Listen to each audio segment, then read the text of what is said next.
Welcome back to the double leg. I'm one half of the show, Heistand Picks. The other half of the show, the parlay. Joining me in to break down some UFC Vegas 93 main event between Tatsuro Taira, the undefeated Japanese contender at this point, up against Alex Perez, who's looking to resurrect his career after getting up win in a main event earlier this year. But before we do that, let's recap last week's bets. UFC Louisville had another profitable week. Went positive 2.09 units, went dog hunting, went hunting for some dogs, and we cashed some of them. First one was Fugitt Tomar. Got lucky on that decision, but at plus 260, man, you can't tell me that wasn't the right bet. We hit Denise Gomes as well, plus 176, hit the Marcos money line at near even money. And then a couple props, Raul Rosas Jr., that was a free play I put out there inside the distance. Then we hit a nice little parlay, Laplos decision, Imavov money line. So in the end, we missed a lot of props because there wasn't many finishes on the prelims there. But we hit a couple, and then in the end, we were in the profit. So that's back-to-back profitable weeks. Looking to keep the train rolling here into the apex. How'd it go for you? Yeah, so I have been on this train the last 2 weeks where these fighters not finishing the fight has completely screwed me. Like, I'd be way up in profit both these last two cards if some of these fighters would just finish the fight. I mean, Denise Gomes and Mora, I thought one of them would gas and the other one would have, opposite skill sets enough to finish the fight. And at some point I thought it was coming. It just never did. I had Klein and Moises to end inside the distance, and that thing should have been stopped. Puna Soriano and, Miguel Baeza, if that thing ends inside the distance, I hit a 3-unit parlay. Just one of those nights where my money line bets, all the reads were good besides Julian Marquez. I hit a almost 4-unit bet on Nasruddin Imavov. I hit, Daniel Marcos for my second biggest play of the night. And it just made me want to look back at my plays in the last 6-7 weeks. And there's only been one card out of the last 7 weeks where I've been negative on just my money line bets. So this weekend, I think I'm going to go a little money line bet only, maybe a few sprinkles on some props, and just rack up the profit. Because if I would have done that the last 7 weeks, I'd be up a lot of money. So yeah, gonna stick to what works going forward. Try to close out the year strong, and stay hot with the money line picks. Yeah, there's not too many big names on this card, but there's some solid fights, some solid matchups, and I see some pretty solid money lines as well. Just looking at the card overall, take a look at the betting odds on these fights. Some money lines that we can get down. If you want those bets, jump into Homo Fight Picks Premium membership. The link is down in the description to join. You can join for a week, a month, or you can go long-term and go for the whole year. But join for the week, test it out. Use one of our codes, HeyJive or the parlay, to get $5 off. So you're down to $15 or $14.99 for the week. But if you want to buy the month, you'll get the entire month. So you get this week's card, next week's Saudi Arabia card, and then 303. So those are some big cards. I'm sure you guys are going to be wanting to put down some bets. Join up there. That's where you'll get all the bets. But here in the video, we're going to go through every single one of the fights, give you a detailed breakdown of each fight, and we'll give you a pick. So let's jump right into it. First fight of the night. Nuerdanbieke coming in as the dog against Melky Costa, sitting at minus 192. Both men victims of Steve Garcia. That's crazy. Garcia just running through these guys. Knocked out Shaylan in the second round and knocked out Melky Costa in the second round. Now, Melky Costa fought him at 155 because they were supposed to fight at 145. And then there were some health issues, so they moved it a week back and then fought at 155. So I don't know if that was a disadvantage to Melky Costa or not, because he won the first round, wrestling him up, and then did not do well. Gotten brutally smashed on the ground in that fight. But he's 1-2 in the UFC now. His losses are to Steve and Thiago Moises. And then Nuerdanbieke hasn't fought since he fought Steve Garcia. So coming in here as a dog, he's got a lot of experience, man. 50 fights compared to Melky Costa, 27. Both guys got a lot of experience. Who you taking? Yeah, it's a tough one. But ultimately, I kind of think it's dog or pass until we can see more out of Costa and see him get some more wins, because Costa's a guy you watch, and the dude is very skilled. The striking's clean. The kicks are really good. He's got jiu-jitsu as well. But, he finds ways to lose these fights. The fight with Thiago Moises, he was just taken down 4 times, controlled, ends up getting submitted in the second round. Steve Garcia came out and hit him with some big shots, and then Costa was actually able to land some takedowns. But he kind of crumbled to that power of Steve Garcia there in the second round, and lost by finish there too. So now you're getting, you're coming off of 2, or I guess you're 1-2 in the UFC, 2 finish losses, and now you're getting a guy in Nuerdanbieke who hits really hard, who outside of the knockout loss of Steve Garcia is pretty tough. We've seen him take big shots against guys like TJ Brown.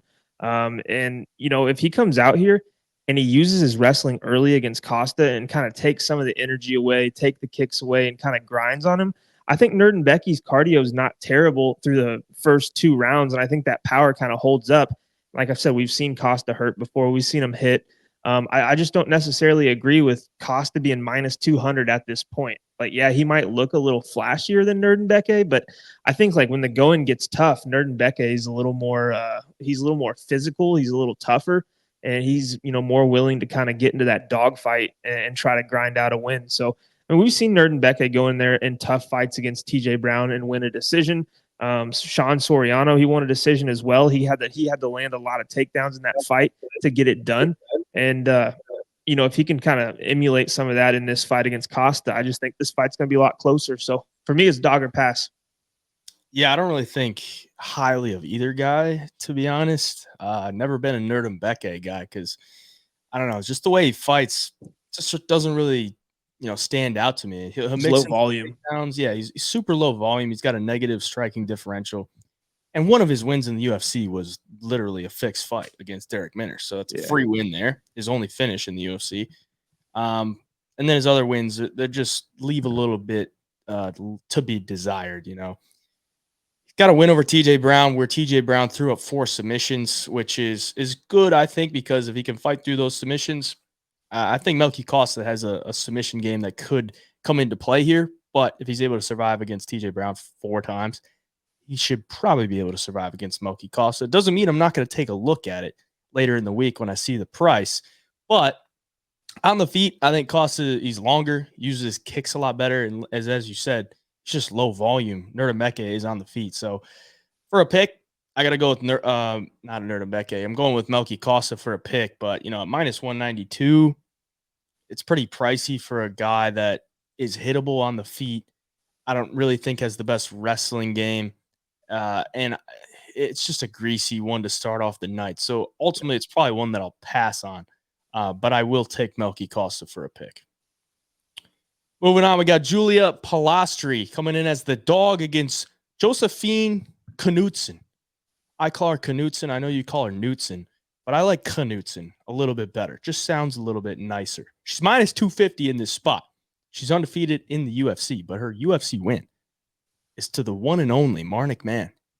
Before that, she fought in the Contender Series. She's still undefeated, so she never lost. She fought in the Contender Series, beat this chick named Isis Verbeek.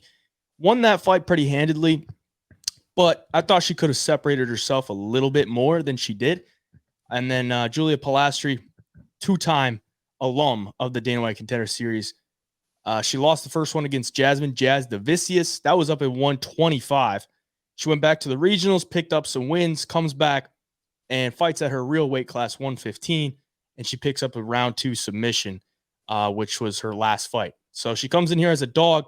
She's the younger fighter here, and the more experienced fighter here with 15 fights compared to 7. What do you think? Yeah, this one's actually tough for me because, Knutsson, you watch her in the UFC so far, as far as Dana White's Contender Series and against Marnik Man, she's looked so fluid with her striking. She's strong, she's physical, very well rounded, and then you kind of get slapped in the face with, okay, yeah, but this is against Marnik Man. What's she going to look like against higher level competition? Still kind of unknown. And she's minus 250, which I get she should be the favorite. That's just wide in any women high or lower level women's mixed martial arts. Like we saw it with Pooja Tomar past week. She was a massive underdog against a girl who didn't deserve that price tag, and she made it close enough to get a nasty split decision. So, as far as Polastri, Dana White's Contender Series twice, I did like I did like how she kind of bounced back against Jasdavicius towards the second half of their fight. Like early, she was taken down over and over. She didn't completely gas out. She was able to kind of get the striking going and catch back up to Jasmine in that second and third round. And she just kind of showed that if you can't really dominate her on the ground and you let her stand at range and fight with you, she can make a fight close. The other thing I look at in this matchup is Knutsson has 7 professional wins, 0 losses, and only 1 finish compared to Polastri, who's got like 4 TKOs and 3 submissions. So you look at who's got the more killer instinct. It's probably Polastri, a girl who can finish the fight anywhere. I do think though, Knutsson probably slightly better at this point in their careers. Knutsson seems to probably be maybe the more physical girl here and more willing to engage in a firefight type of fight. Polastri's kind of more patient, picks her shots. She'll counter some of these girls that aren't good strikers and that aren't that fast. So I'm going to pick Knutsson, but I just have a feeling this one could be really close, and the line's kind of misleading here when you gather all the data. You think Knutsson is more aggressive than No, Polastri? I don't think she's going to be more aggressive. I just think she's like physically, she's going to be a little more imposing. Like if these two get up against the cage, it's going to be Knutsson who's probably stronger in this position. I think Polastri's decent, like on the ground, off her back, she knows what she's doing, and on the feet, like she's probably a more technical striker. I just think Knutsson's a little more, like I said, physically imposing. I think if these two push comes to shove, Knutsson's going to be the one a little bit stronger fighter here. I kind of disagree. I think Knutsson is probably the more technical girl, and I do agree. In the clinch scenarios, I think she'll probably be stronger, and she could probably rack up some takedowns. But I think Polastri, her nickname is the Psycho, and the way she fights. If you watched her contender series, her last one, and even her one against Jasdavicius, she just walks you down and just throws shit at you. Like she's just throwing anything at you, kicks, knees, hands. She gets hit a lot, and she tries to just impose her will. And in women's MMA fights, I love that because that's what the judges look at when these two chicks are throwing hands and they're both connecting. They're going to look at the girl that's walking her down and putting the pressure on. So if Knutsson can get takedowns, I don't think that she's going to be able to keep her there and do a ton of damage. Like at this weight class, I think Polastri is good enough to where she can get back up or threaten with submissions. And I think on the feet, she's going to be a lot more aggressive. She's going to throw a lot more volume.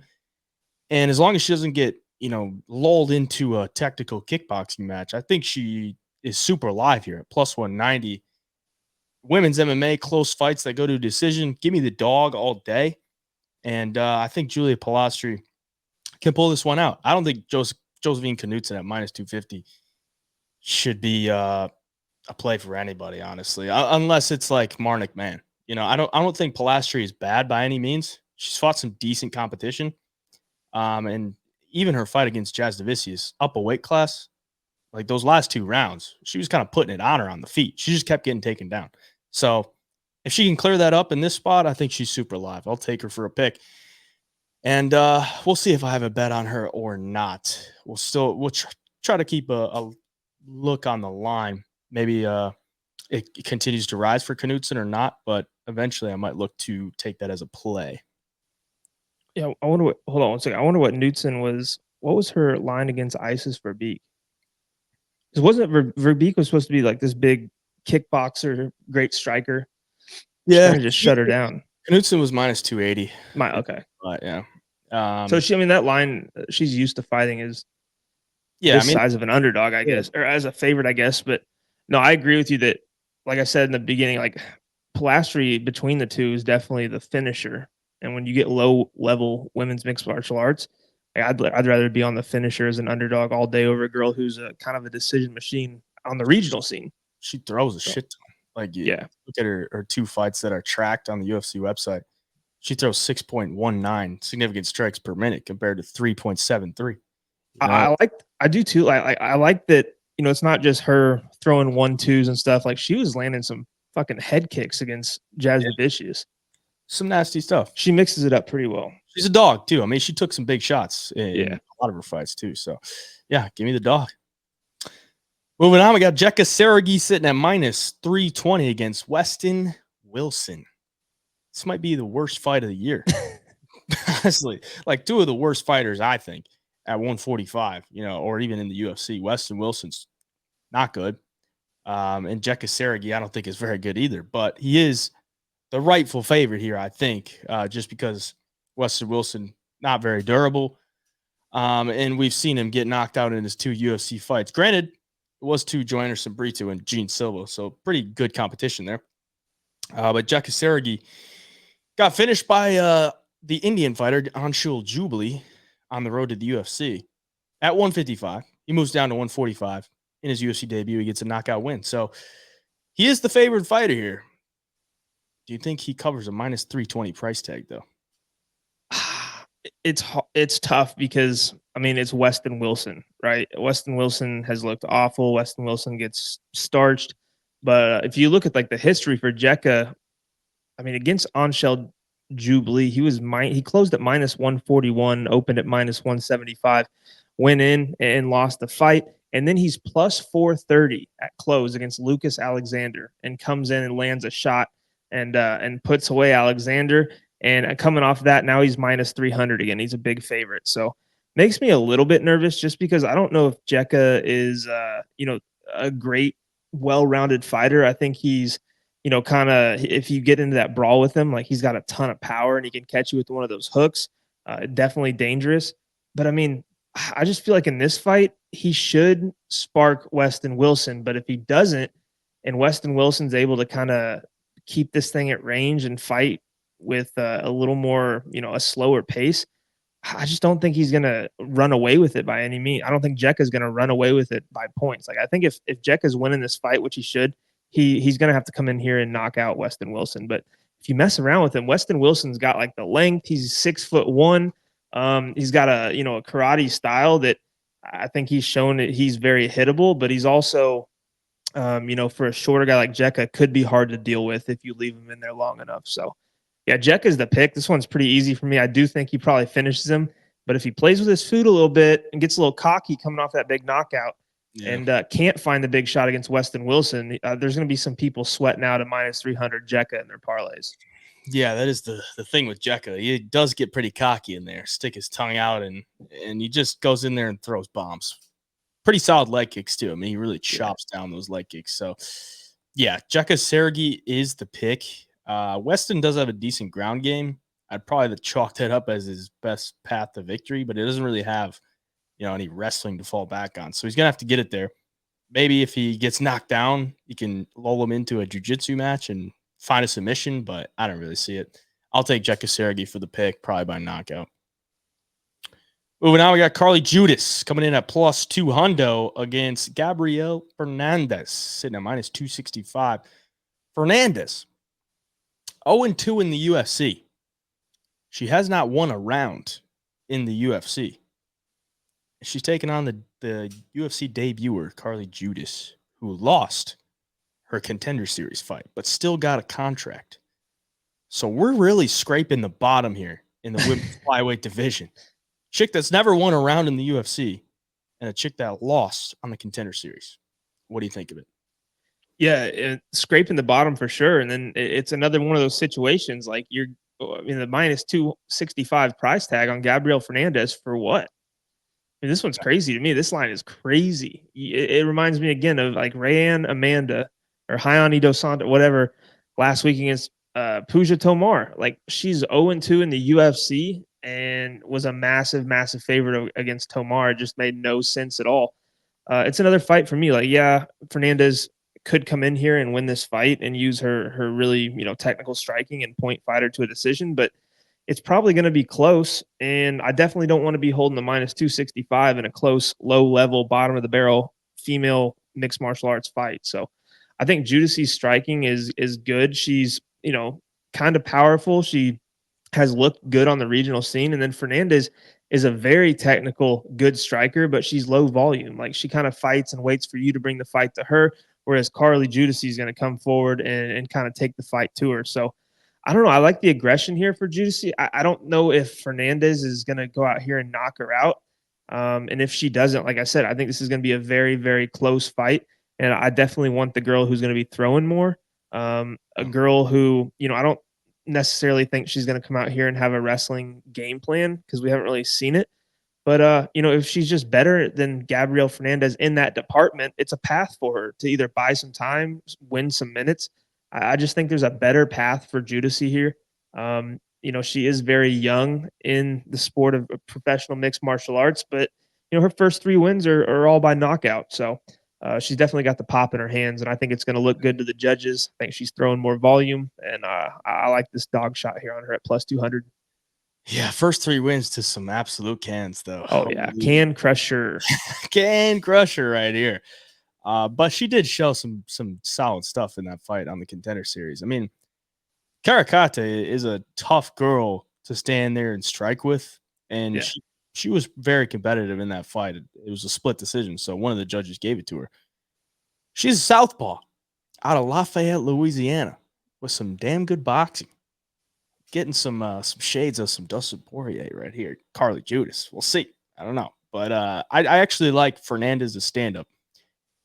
And she hasn't really been able to show it because she's just getting taken down over and over and over again and laid on. Because she's fought 2 really good wrestlers in her first 2 fights in Jasdavicius and Teresa Bleda. So those are terrible matchups for Fernandes because she can't let her hands go. She can't really let her kicks go because she doesn't get taken down. So this fight's probably going to be on the feet unless Judice elects to take it to the ground, which is a path. And I would probably rate Gabriela Fernandes' technical striking a little bit better. Yeah. But the aggression that Carly Judice showed on the Contender Series gives me a lot of hope for her as a plus 200 dog. Because at the end of the day, if this is women's MMA, they're not going to knock each other out. Whoever's throwing more usually wins the fight. So I'm kind of leaning the dog here. Carly Judice, I'll take her as a pick, sure, whatever that means. It's not like putting any money on this. But maybe if this line continues to grow and we get a little Pooja Tomar situation where she's plus 250, and I just don't think in a stand-up battle, Gabriela Fernandes can cover, minus 300 price tag. Maybe it's worth a sprinkle on Carly Judice to win there. So I'll take her for a pick. And, yeah, we'll see. Yeah, I mean, that's the thing. Like, she fought Cara Katie, who just fought Diane Barboza on the Contender Series, and she landed, 168 significant strikes. If she lands that against Fernandes, she's going to win 30-27. I just think she should. Yeah, I mean, like you said, Fernandes hasn't got to show her striking. She's been fighting wrestlers, but you can tell like she wants to fight a more technical striking fight when she does have the moments on the feet. She kind of waits. And I just think Carly's going to be marauding forward with some combinations and shots. So, yeah, I don't know. Pick your poison, these low-level fights, man. Could turn out to be a good fight, though. So, yeah, want to keep your eye on. Garrett Armfield coming in at minus 188 against Brady Heistand, sitting at plus 146. Both men pretty young in their career, 27 years of age for Garrett Armfield, coming off a win over Brad Katona. Picking up back-to-back wins. 2-fight winning streak for him. Brady Heistand has been off for a little bit. His last win was against Dana Batgeri in April of 2023. So he's been off for over a year. And in that fight, he was down 2 rounds to nothing. And then pulled it out of nowhere because Batgeri just completely gassed or just gave up, man. I mean, I think you and I were both on Batgeri, and he had that thing in the bag, and there was, 40, 50 seconds left? He gets taken down, and then just little short shots to the face and just doesn't answer to him, and then they call the fight off. So, yeah, he's on a 2-fight winning streak as well. He beat Fernie Garcia before that, but he did lose to Ricky Tercios, which does not age well. He's a wrestler, though. Brady Heistand is a wrestler, and Garrett Armfield loves to do his work on the feet. So we got a wrestler versus a striker matchup here. Who you got? Yeah, it's another tough one because Armfield looked really good against Katona. He showed he's a well-rounded fighter. He's feisty in there, man. He likes to scrap. And Brady Heistand is very good with his wrestling. He times his takedowns really well. Like if you watch him, he's very good at ducking under the right hand or the hooks or anything and just getting to a body lock and dragging you down. He's very physically strong. He just finds ways to win. Like you touched on it, against Botkari, maybe one of the most frustrating bets I've had in the last 2 years. Like this dude was down 2-0, down in the third round, and it's almost like he just kind of got Dana trapped, like with that arm, and then he just started throwing these little shots that weren't even hurting him, and Dana just kind of stopped trying to advance or trying to get out of that position and let him start raining down these little shots, and the ref called it. So, if Garrett comes in here and stuffs some takedowns early, I do think he's going to have a great chance to do some good work on the feet. He throws a lot of volume. He hits pretty hard as well. He had just a really good fight against Katona. Brad Katona is not a finisher, but he's very well rounded and he's very composed and he's technical on the feet. And Garrett Armfield was able to, run away with that in the striking numbers, outlanding him 105-64. But the big red flag for me is Brad Katona was able to take him down 4 times. And I think Heistand is a better wrestler. And I think he's a lot stronger than Brad Katona with the wrestling. So, I don't know if that's enough time for Garrett to really sharpen that takedown defense. And, I could see him giving up minutes in this fight. I think Garrett's very good at getting back to his feet. But I do think Heistand, as a pure wrestler, is just that next step from Katona. So I do think this is going to be a pretty evenly matched fight. I do think Garrett has the ability to hurt Brady while this fight's going to be standing. We've seen him land some really clean shots. But overall, man, for me, it's kind of dog or pass at this point. I'm not real confident on either side here. But, a guy in Heistand who's been through the Ultimate Fighter, he's fought in some good competition as well. I just think maybe he's going to be making the adjustments he needs to start getting some of these wins a little more convincingly, and he's definitely got a path with the wrestling. So I'm going to take him as the dog here. Yeah, I'm a little bit more confident in this one than Are you? It sounds like you are, because I'm not a Heistand guy, man. I don't think the guy's very good. I mean, he can get takedowns. He's got a good takedown accuracy, sitting at 46%. So he can get takedowns, but he can't really do much with them. Like, he'll get you there and he'll hold you there. And this guy lost to Ricky Tercios. I think Ricky Tercios is straight buns. Not only that, he got knocked down by Ricky Tercios. I think Brady Heistand is a bit chinny. Not to the point where he's getting knocked out, but he gets hit with shots and he gets affected by them pretty easily. Got knocked down by Ricky Tercios, got knocked down by Ulanbekov. And I mean, Ricky Tercios should be cut. Fernie Garcia got cut, and Ulanbekov got cut. So, and even if you look at his Ultimate Fighter fights, who the hell is Vince Murdoch? Who the hell is Josh Reddinghouse? This guy got knocked out by Chad N. Hellinger in 2019. Chad N. Hellinger, he's a decent veteran, but he's not knocking dudes out. Like, I just don't think Brady Heistand is that good. Good wrestler, but he's not a good MMA fighter. And I look at Garrett Armfield. I think this guy's hands are super sharp. I mean, the way he was able to put away Toshiomi Kazama in the first round, like, he was just piecing the shit out of him. And I know Kazama was not good, but like, that was as easy of a knockout as you could get. And then against Brad Katona, for all of his flaws, Brad Katona is still a good fighter. Like, he could still win fights, even though he can't finish them. He can win them, you just can't finish them. And he was still able to take on everything Brad threw at him and pull off a win. And I thought it could have went to Brad, but I thought Garrett Armfield won the fight. Like, it was in Canada, so a lot of people were kind of just expecting Brad Katona to get the win, but Garrett Armfield overcame that and got the win. So on the feet, I think Garrett Armfield pieces the shit out of Brady Heistand. And even if Heistand gets the takedowns, he doesn't do anything with them. And you got to remember, we're in Las Vegas, where the judges there usually don't really favor wrestling. Because if you remember Isaac Dulgarian's performance, where he got all those takedowns, all that control time, didn't matter, because eventually C-Rod got up to his feet and did some work there. So even if Armfield is on his back for 2 minutes of the round, 2 or 3 minutes in a round, on the feet, I think he does enough damage to win those rounds. So I like Garrett Armfield this week. I don't really love, minus 188, because there is the chance that he just gets taken down over and over again. But I would assume he knows coming into this fight, he's just got to defend takedowns, and on the feet, he's better. So at minus 188, Is it really that bad? Because I think he wins this fight probably 7 or 10 out of 10 times. So I like Garrett Armfield this week, man. I think he's just levels above him on the feet, and Heistand just doesn't do anything on the ground. No submission game, no ground and pound, really.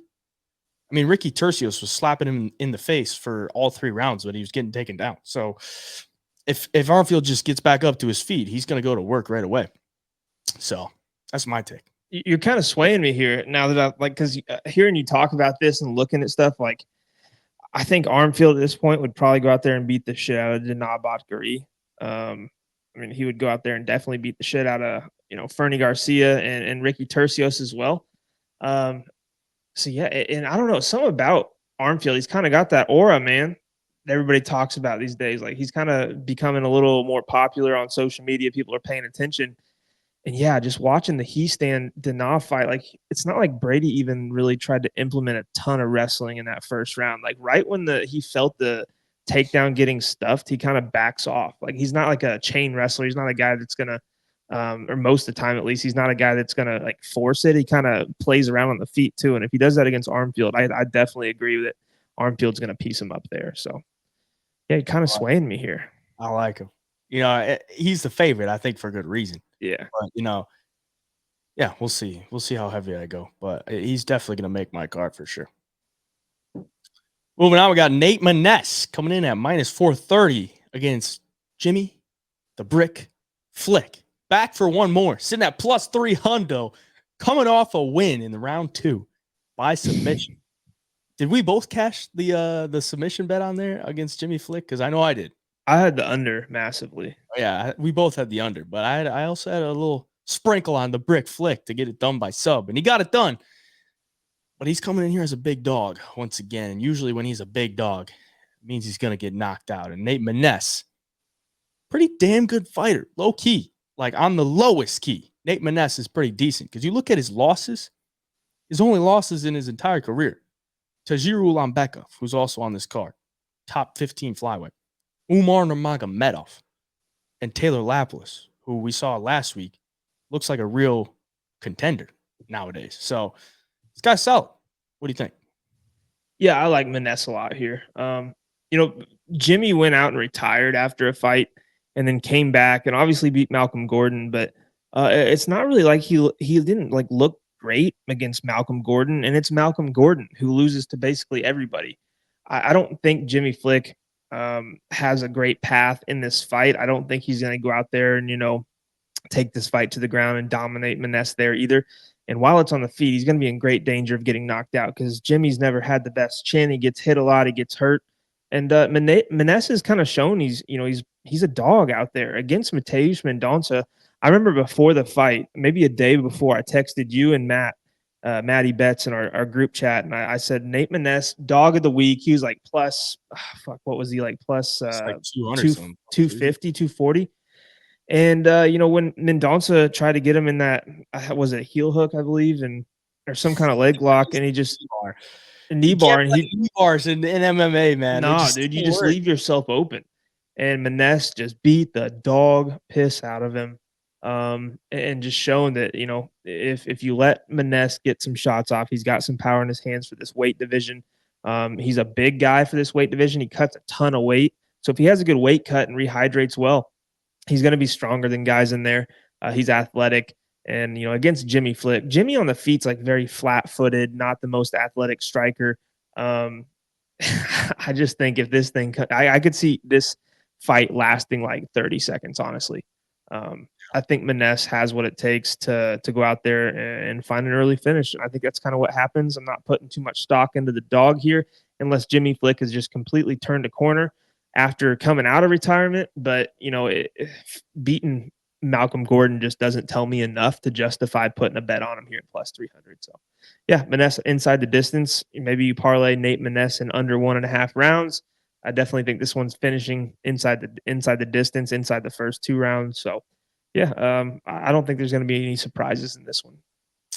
Yeah, I don't think so either, unless Nate plays the jiu-jitsu game, because that's really all Jimmy Flick's got is a jiu-jitsu game. Decent wrestling game, but he's not the most explosive athlete, so he can't really explode it on your hips, and he's not really great in the clinch to like get a trip. So, I mean, one of his wins in the UFC was a flying triangle, so like he couldn't even get it to the ground in that fight. Still managed to win, but you know, this guy is not very good. Yep. On the feet, he's a sitting duck, and I think Nate Maness should get him done in on the feet. He should be able to knock him out. Just rip those leg kicks like Costa did, and get him out of there pretty soon. You know, Nate Maness is definitely the pick this week. Moving on, we got Tagir Ulanbekov sitting at minus 230 against Josh Van sitting at plus 176. Josh Van, 22 years of age. He's getting a jump up here because Ulanbekov is ranked number 12, I think, in the flyweight division. And I believe Josh Van was supposed to fight Tatsuro Taira, and Ulanbekov was supposed to fight Alex Perez, and they switched up the matchups, which is kind of weird. You gotta wonder, you know, like what's the deal there? You know, they want Tatsuro Taira to get a win for the Japanese audience or something like that. I don't know, maybe. But either way, it's a good fight. I actually love this fight because it's a great test for Josh Van. Great on the feet. He's undefeated in the UFC. And Ulanbekov has had some real nice performances as of late, picking up back-to-back submission wins, I believe. Yeah, Cody Durden and Nate Maness. Yeah, subbed Cody Durden and subbed Nate Maness, so who we just talked about. So, yeah, it's a good fight. Who do you got? Yeah, first, I think they switched the matchups up because, I mean, I think you realize you got Josh Van, who after his last performance and the way he fights and the volume he throws and the striking, like, it's going to be a fan favorite. He's going to, you know, become a pretty notable name in the UFC. And then you got another star from, you know, Japan and Tatsuro Taira, where you got to capitalize on that market as well. And I don't think they wanted to put the two, you know, up and coming guys with a lot of potential up against each other quite yet. So, but it's a tough matchup for both guys. Like, they're not fighting each other now, but they're both fighting really tough fights. You got Tagir, who we were at the fight at UFC 296 against Durden. He made it look pretty easy, man. He knocked him down with a punch. You know, he got a couple takedowns in that fight, fished for the submission over and over until he locked it in, and that's all she wrote. The one thing that I took away from that performance is that Cody Durden is a very strong flyweight, and he's a guy who goes in there and just completely ragdolls people. And it was the opposite. Like, Tagir came in there and gave him a taste of his own medicine and showed that he's a very strong flyweight. He's tall for the division at 5'7", and he's very, very skilled. Like, it's not like he's just a straight pure wrestler and jiu-jitsu guy. He has some good striking. He's got some power in his hands as well, and he's very long with a 70-inch reach in the division. So he makes it tough for his opponents. But on the other side, like, Van is good because he's tough for one, and he's got cardio for days, and he's got output for days, and he wins a lot of second and third rounds. He doesn't have the most power in his hands. He's not going to go out there and finish a bunch of guys, you know, in the first round or anything. And against Tagir, like, I think he could have success on the feet, but you look at Josh Van's past fights in the UFC, he got taken down by Zhalgas Zhumagulov, split decision win there that was very close. He got taken down twice by Felipe Bunez. Those guys aren't on the level of Tagir Ulanbekov as far as the wrestling goes.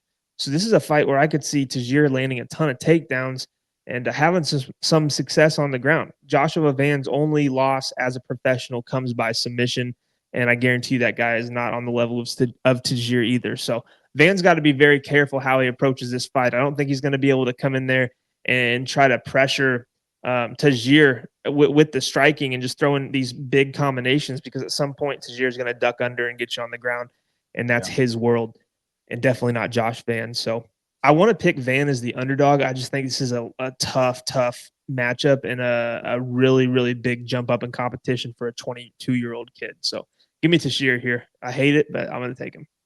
Yeah. So in my early picks video on my YouTube channel, I went with Josh Van because I'm like, yeah, I like this guy, right? But after you watch the film, I just don't think you could take Josh Van because Tagir is a legit wrestler and grappler. Like, not only can he get you to the ground, but he can take your back, and you're in a world of trouble because he's got those long limbs and he's super easy to cinch under the neck. He's got a nasty front headlock submission series.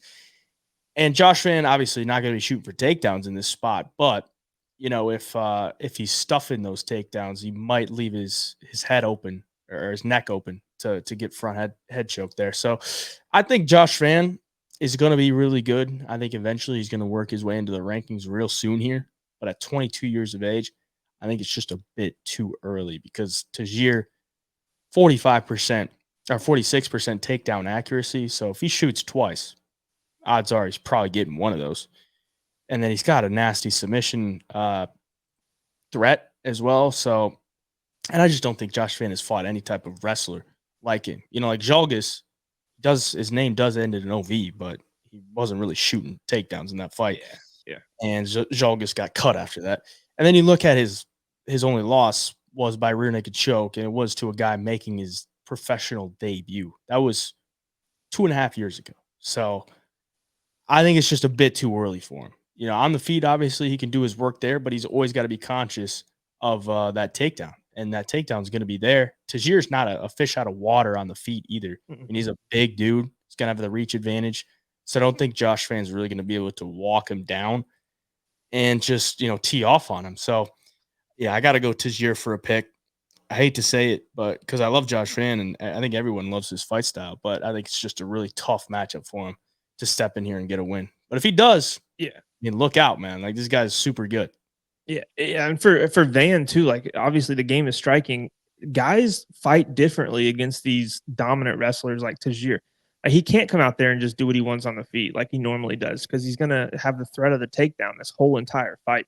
And even if he does come in there a little reckless or wants to get the striking going, like we've seen Tajir land some really good counter shots. Like even the one he hit Durden with straight. I mean, he was moving backwards. Cody Durden threw a shot and he just clipped him really badly.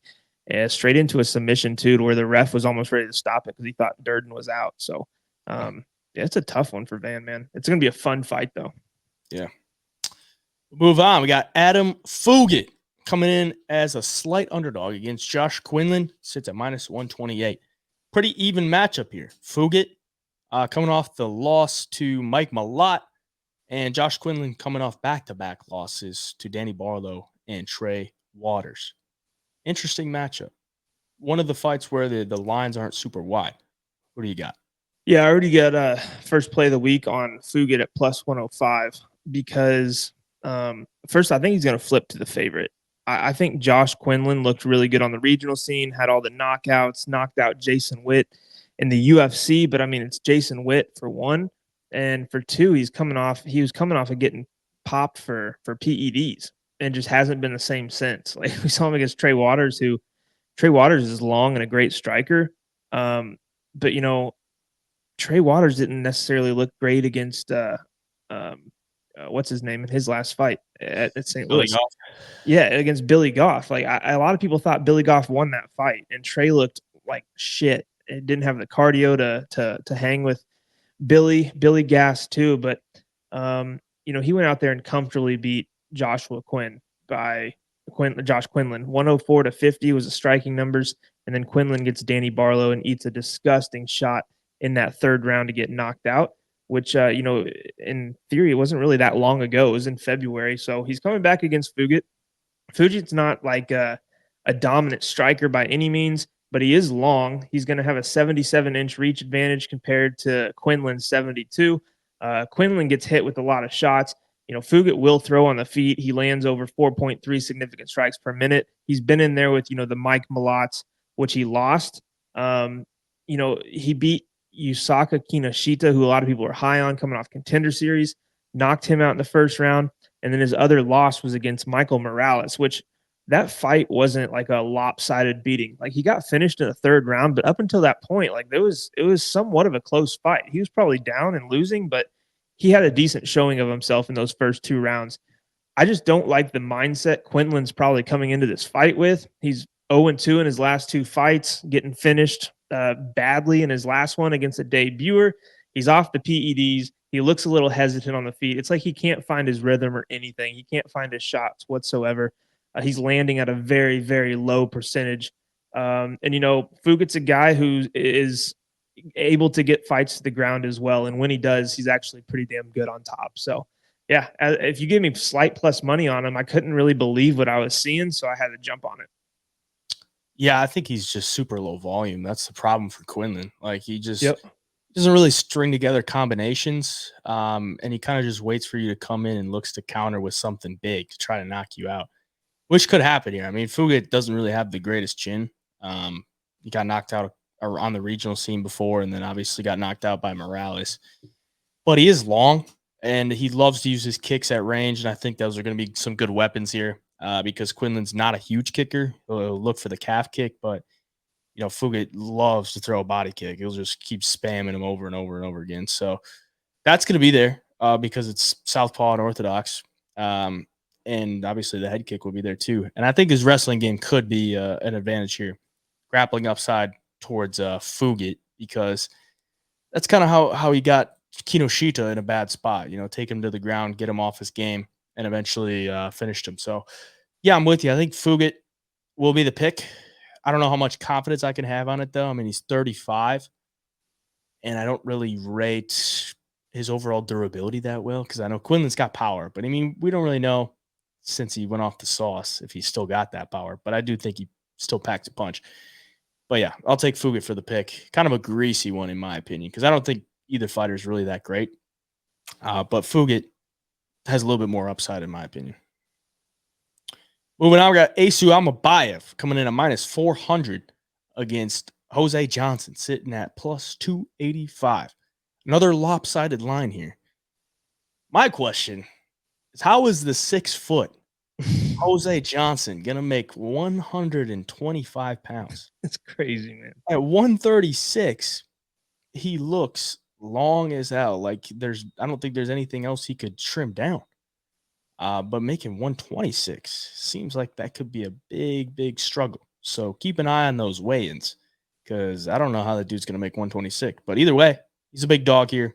Guy whose name ends in V out of Kazakhstan and repping a 19-2 record kind of makes sense. What do you think? Yeah.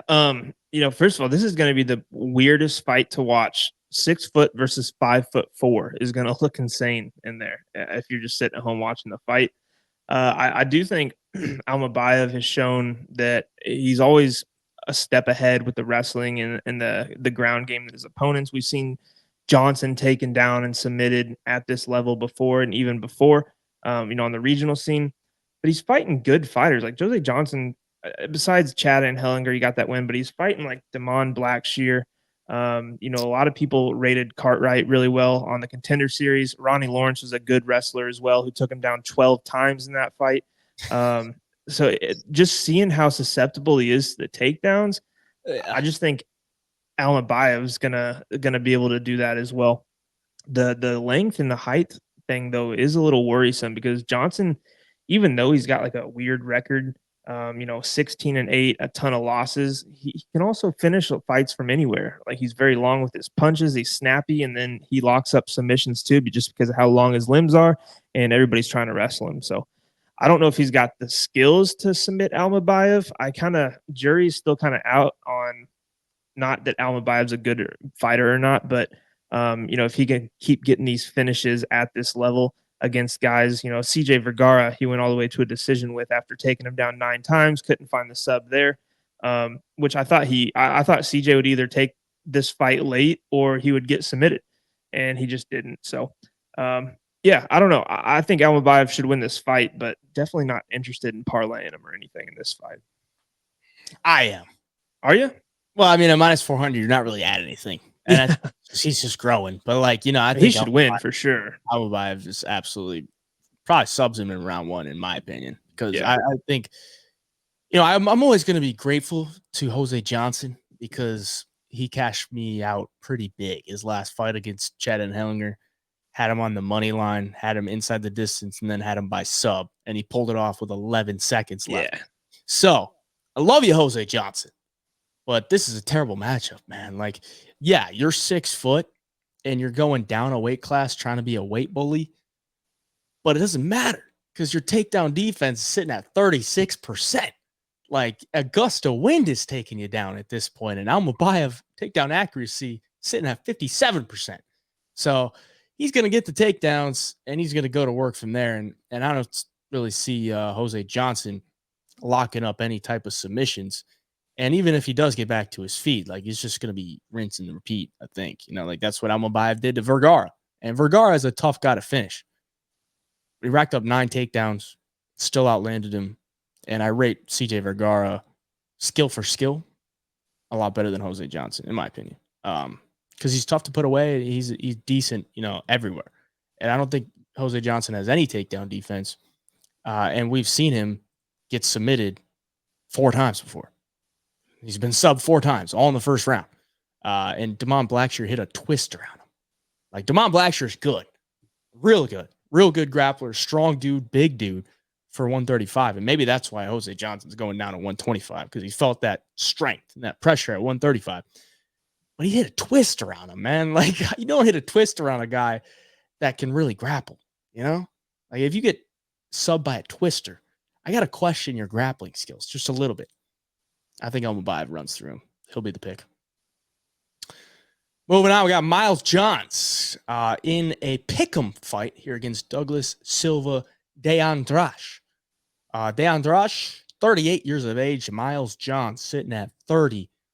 Pretty similar size and stature. Both men 5'7" and absolutely yoked up to the gills. I mean, for 38, I hope I look like Douglas Silva de Andrade when I'm 30. Good Lord. Looks like he's been pumping the secret juice for centuries now, like, good Lord, man. Straight up muscle hamster, Silva de Andrade. Same with Miles Johns, rocking the bald head. Gotta love that. And he's coming off a pretty nice little streak he's got going on here. I mean, it should be a 3-fight win streak. One of them was a no contest. And I think he popped for something. It's like Adderall or something. Yeah, it wasn't like a true PED, but it was like one of those substances that you just can't take. So should be a 3-fight winning streak. That's probably why he's coming in here as, pretty respected against a guy that's been around for a while in Andrade, 29-5 record. And the only guys that he's lost to in the past 10 years, Rob Font, Petr Yan, Lerone Murphy, and Said Nurmagomedov. So this guy loses to the best of the best. Other than that, he beats him. What do you got? Yeah, it's a tough one for me because I don't know. We hear it all the time, or not all the time, but in 2024, like post USADA, these older dudes are winning fights, man. Like since Chris Weidman, like the whole age gap, stat isn't really working out for a lot of these guys right now. And Douglas Silva de Andrade is a guy who can make fights dirty. His striking, he's got some pop in his hands.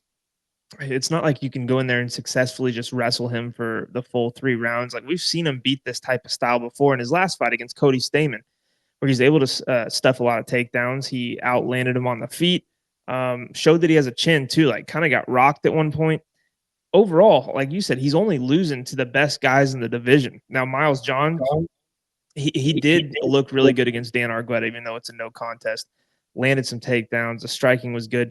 My one knock on him, though, is that it seems like he fades in a lot of these fights towards the end. And, if he loses like a round 1 or a round 2 to Douglas de Andrade, I think de Andrade wins the 3rd round in their fight 9 out of 10 times. Like he's just going to have more in the tank. He's willing to kind of leave it all out there at the end of fights. And I think that could be the difference here. So, yeah, I'm actually going to take Douglas Silva de Andrade to beat Miles Johns here. I don't think Johns possesses like the big power or the technical striking on the feet to really give him a bunch of trouble in this fight. And, I think his takedown defense is going to hold up a little bit here. He's a very strong guy. I mean, for having this many fights in the UFC and having a 70% takedown defense, it's not the worst thing in the world. It shows that he's very good in that department. So, yeah, I'm going to take him for the pick here, but it should be a close fight at least through the first 2 rounds.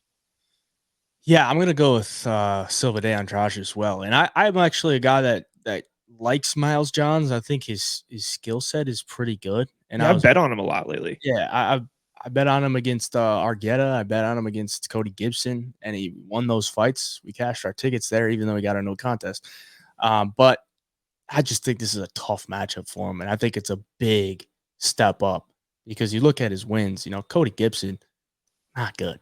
Nope. He's just not good. Like Dan Argueta, decent wrestler, but Miles Johns is just a better wrestler. And Vince Morales got cut. And then other than that, he loses to John Castaneda, who just got worked by Daniel Marcos. So I think it's a bad matchup because I think Silva can match his strength. He's going to have more volume.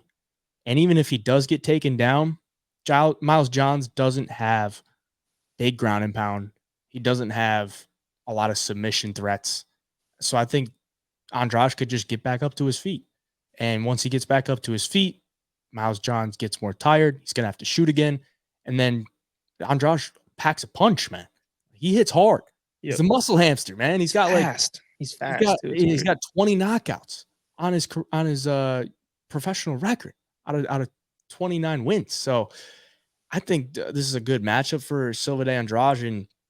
And he's a guy that's just continually fighting good competition.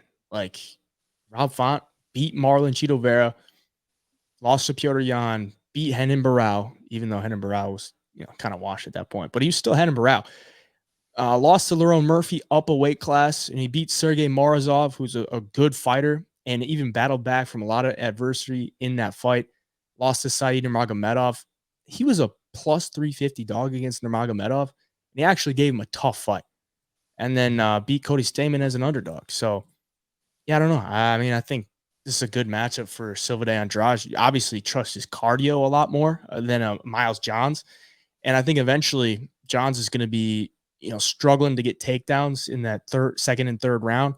And that's where Silva de Andrade can kind of take over because he's explosive and he doesn't have like the insane, like Marab type of gas tank, but he's going to be a lot better in those later rounds. And I can honestly see a late finish probably from Silva de Andrade, round 2 or 3. So, yeah, he's definitely the pick this week, and I'll probably be looking to bet him.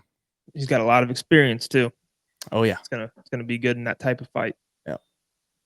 Moving on, we got Timmy Cuamba coming in as the favorite here against Lucas Almeida. Almeida coming off a knockout loss to Andre Fili, where he got chinned with a right hand and ground and pounded out, and before that got submitted by Pat Sabatini. So back-to-back losses for Almeida. Timmy Cuamba, one of these guys that is, I think he's born and bred in Nevada and trains around there as well still. Got that fight on the Contender Series and picked up a win against Mateo Vogel, and then didn't get a contract because it was a very close fight that I don't think he should have won. So goes back to the regional scene, picks up a win, then takes a short notice fight on like 6 or 7 days notice against Belagioki and up a weight class, and he loses a split decision there. So, and that honestly should not have been a split decision. Belagioki should have won that pretty clearly. So I don't know. Maybe this guy's just getting the home crowd advantage because he's got a couple of decisions at the Apex that don't really seem to make sense to me. But either way, he's a favorite here. You see a buy low spot on Almeida, possibly. But if this goes to the scorecards, man, Cuamba going to have a little bit of advantage there. Yeah, it's tough. I was thinking too, like buy low spot, but Almeida just hasn't really shown anything in the last couple of fights that make you, confident or wanting to place something on him. Even that plus 142, like I don't think the number is big enough for me to take a shot on him at this point.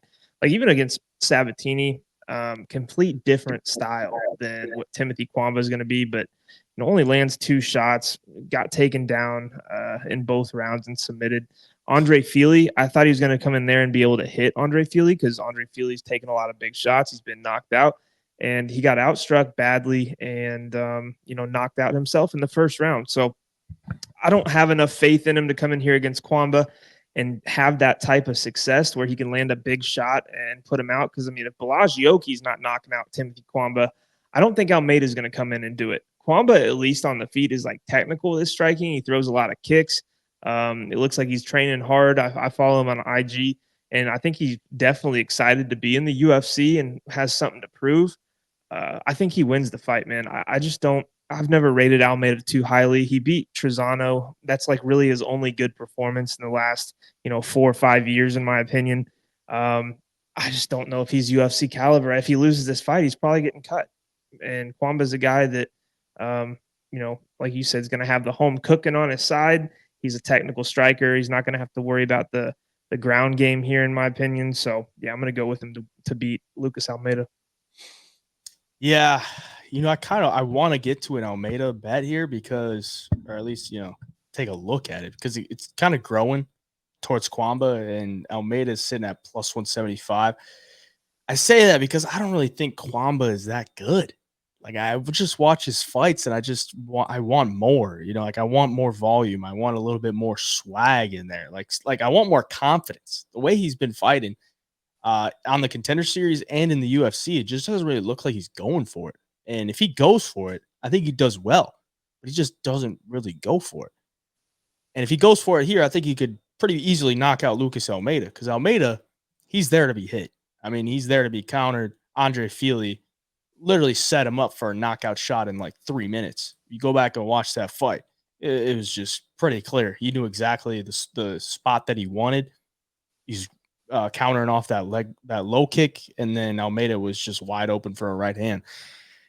And even when Almeida's throwing, he just leaves himself open. He loves to rip in with like a left hook, and he's there to get countered with a left hook. Got dropped with it by Trezano. And that Trezano fight, Trezano he was just there to be hit. And that kind of is what worries me with Cuamba in this spot, is he's also kind of there to be hit. Like he's a guy that's just going to walk you down and try to pick his shots with his boxing, and he'll kind of mix in some kicks here and there. But that's kind of the style where Almeida can have success, because if you're there to be hit, he hits pretty hard and he throws hard. So that worries me a little bit for Cuamba, especially, at minus 200 or more. But I'm still going to take Cuamba for the pick because I think he's probably the better fighter, but he's just not dangerous enough to me. Like, he could knock out Almeida because I don't think Almeida has the best chin and he's super hittable, but he just hasn't really shown much in these higher level fights to really get me excited, like that he could go in there and easily knock out Almeida. So to me, Cuamba is the pick, but with a lot of hesitancy, and almost to the point where I'm looking to bet Almeida if this line keeps growing and he hits like plus 200 or more. So that's my take. Moving on, co-main event, Ikram Aliskerov, massive favorite. Do we even need to talk about this one at this point? Antonio Trocoli, we talked about him, or maybe we didn't. I think we talked about him a few weeks ago when he was supposed to fight Umar Sy. Pulls out of that, and here he is fighting down at 185. He's a big dude. I mean, he's 6'5", 82-inch reach, and he's a guy that has a pretty threatening jiu-jitsu game. I don't think it's like super nasty where he's going to like throw up something crazy and get you out of there, but he's aggressive. Once he gets you to the ground, he's going to try to take your back, and he's going to squeeze, try to get you out of there. Hasn't been active. That's a big thing here. And he's taking on Ikram Aliskerov, who is a very, very high level. That's why he's a big, big favorite here. So we're probably in agreement. It's Ikram Aliskerov for a pick, but give me your breakdown of the fight. Yeah, I'm looking at the odds right now. There's some interesting stuff, man. So Ikram obviously has hands and knocks some people out, but the guy is he can wrestle too, and he likes the submissions. He's got 5 submission wins, 6 knockout wins. Like, wherever the fight goes, he kind of goes with it and is able to find these finishes wherever this thing goes. So Trocoli is going to want this fight on the ground, I would imagine. I don't think he's going to want to stand and bang with Ikram. If you look at his record, he wins a lot of his fights by submission. He's got some decisions. Going to look to work in the wrestling. That's going to give Ikram chances for the submission. Like, Ikram's very skilled there. He's got quite a squeeze. Trocoli, if that's his only option, I just feel like he's going to leave his head open and neck open at some point. There's going to be chances for Ikram to get the sub, and round 1 sub is plus 800 for Ikram. It's interesting because, you look at the knockout, round 1 knockouts minus 150, I believe. Let's see. Minus 105. Round 1 finishes minus 150. I don't think this fight lasts long at all. I think this is Ikram all day. I think he dominates. He's beaten guys with a lot of UFC experience, like Warley Alves in the first round, very fast. I don't know what Trocoli is going to come into the UFC after not fighting the best guys. I don't know what he's going to come in and do to him. So, yeah, man, I don't know. I'm going to take a shot at that plus 800, I think, just in case. And it's kind of a scenario, too, where you could put a couple of units on the round one KO at minus 105 and then maybe just one unit on the sub. So either you're going to win, 6 or 7 units on that plus 800 or you're going to win 1 to 2 on that KO because I really think this thing gets finished very early. Yeah, I see where you're coming from with the submission, but I think it's probably a knockout. Yeah. Just I'm because playing the odds. Yeah, I mean you're playing the odds at that point, but you just look at like the competition, like when Aliskerov fights strikers, he usually tries to take him to the ground. And even when he's in the UFC, I mean, he's just knocking dudes out in the first round. So I don't know. I think it's probably a knockout round one because Trocoli is a sitting duck on the feet, and I don't really think he's going to get Ikram to the ground. Like you're talking about a guy that can't wrestle taking down a guy with no mustache and a beard. Like, yeah, an it's OV. just not gonna happen. So unless he finds something crazy like from the standing position, takes his back, it's a wraps for Trocoli here. And honestly, they're probably just bringing him in to keep Aliskerov active, add to the highlight reel. So Aliskerov round one, Aliskerov round one KO. This brings us to the main event. Alex Perez coming in as the dog against Tatsuro Taira, who's still undefeated, 15-0, 24 years of age. Big spot for him, even though it's a main event. Still at the Apex, which is a place that Tatsuro Taira has thrived. I think all of his fights, except one of them, have been in the Apex, and all those fights in the Apex, he won. And obviously he won, but he also finished them. Other than his first one, so 3 out of 4 fights at the Apex, he finished them. 2 submissions and 1 knockout. Comes in here against Alex Perez, who honestly, I think the UFC is looking at this like, what do we do with Alex Perez, man? Like he wins a main event in a spot where he was an underdog, and he knocks out Nicolau, who we pretty much found out Nicolau ain't got no chin left because he hit him with a shot. And Alex Perez, not really the most potent power puncher. Does have some knockouts on his record, but most of his wins come by decision.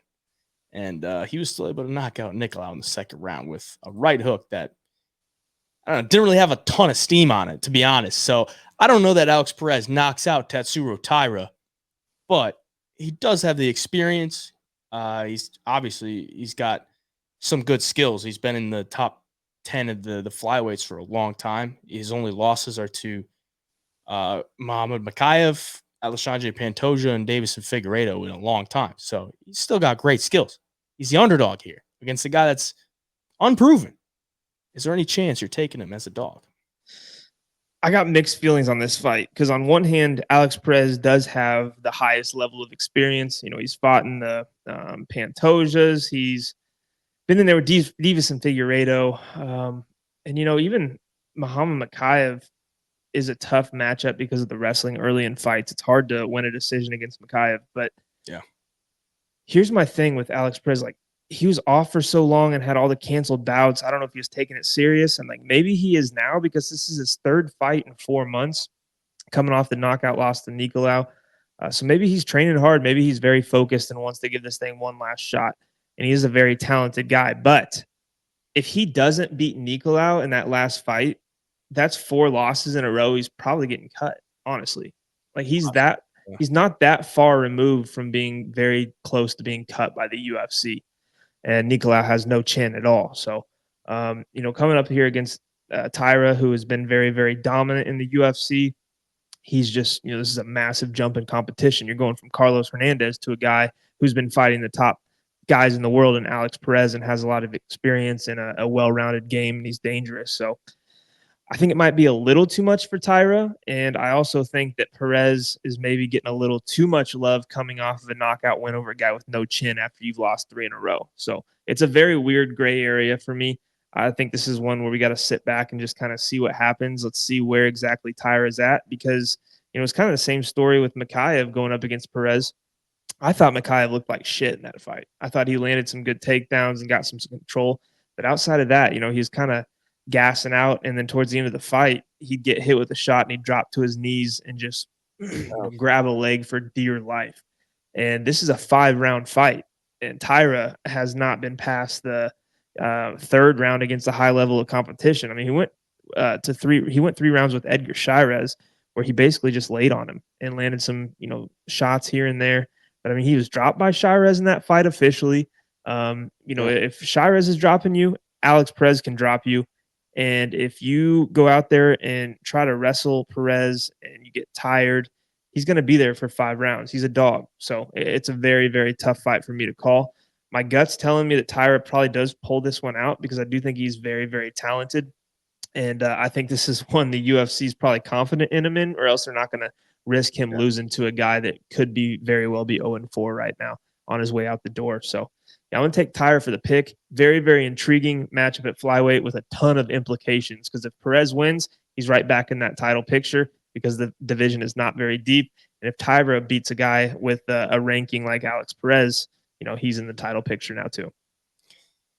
Yeah, this is probably going to be a no bet for me either way, just because I'm not feeling too great about either side. But for the sake of the breakdown, I think the thing that could save Alex Perez in this spot is his takedown defense. Like, it's rock solid at 82%, and he was stuffing every one of Makhayev's takedowns. I mean, Makhayev went 3 for 20, and Makhayev is supposed to be the best wrestler at flyweight. So, I mean, maybe not. Maybe Pantosh is the best. He's the best at everything, especially grappling. But no, I mean, if he can stuff the takedowns from Taira, then it's a striking match. And we've seen Taira look solid on the feet. I mean, he's just coming off a knockout win. And I don't think he's going to be like a fish out of water by any means. But obviously, he likes to get the fight to the ground and uses jiu-jitsu there. And it's really lethal. I mean, he throws up a lot of submissions, and he's pretty methodical with it. Like, he'll get you to the ground, and he's just going to keep building towards a submission, wait for you to mess up, and then he's going to capitalize. So even if he gets Perez down once, that could be the end of it, because Perez has been subbed a good amount of times as well. So, yeah, I don't know. I'm kind of leaning towards Tatsuro Taira, for a pick, because I think he is the real deal. And I don't, we might be buying in too much on the Alex Perez knockout for Mateusz Nicolau. I mean, if Perez was like plus 250 or something, something like the line he was at when he fought Makhayev, then I'd be a little bit more interested in it. But ultimately, I don't really think it's a strong lean on either side. Taira's the pick, but I'll probably be looking to attack this more from like a round perspective, or maybe just a prop, like take Taira by sub or Perez by knockout or something like that. But yeah, that's kind of my thoughts on it. Not too confident either side. That's the breakdown for UFC Vegas 93. Appreciate y'all for watching. Drop a like and subscribe if you're not already. Let us know in the comments if you agree with our picks or not. As always, jump in the Home of Fight Picks Premium Discord to get all of our bets every single week for the UFC cards. We also got PFL this week, so I'll be dropping those in there just as a bonus.